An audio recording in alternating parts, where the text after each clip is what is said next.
तर मित्रांनो, मी आलेलो आहे नवरात्रीच्या 7व्या दिवशी आपल्या जीवदानी आईच्या दर्शनाला.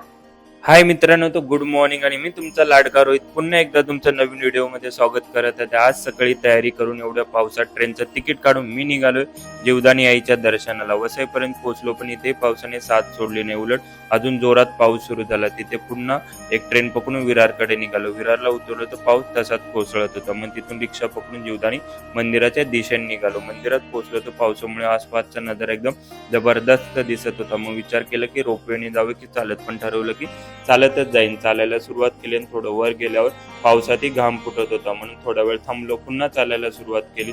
पुन्हा एका फॅन खाली थांबलो. पुन्हा चालायला सुरुवात केली.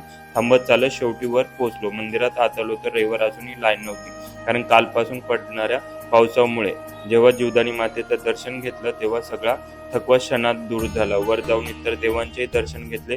तिथे पॉपकॉर्न दिसले म्हणून लाईनीमध्ये थांबलो तर पॉपकॉर्नच संपले. थोडा वेळ थांबल्यानंतर पॉपकॉर्न मिळाले. एक जागी थांबून ते खाऊन वरच्या पॉईंटवर गेलो तर तिथून दिसणारा नजारा एकदम भन्नाट होता. परत खाली उतरताना जबरदस्त वारा सुटला होता. मग खाली येऊन परत घरच्या दिशेने निघालो. विरारला आलो तरीही पाऊस तसाच सुरू होता. मग वसईला सुमारे 2 तास थांबल्यानंतर ट्रेन आली. शेवटी मी घरी जायला निघालो. हा व्हिडिओ तुम्हाला कसा वाटला कमेंट बॉक्समध्ये नक्की सांगा. भेटूया पुढच्या व्हिडिओमध्ये. तोपर्यंत बाय बाय.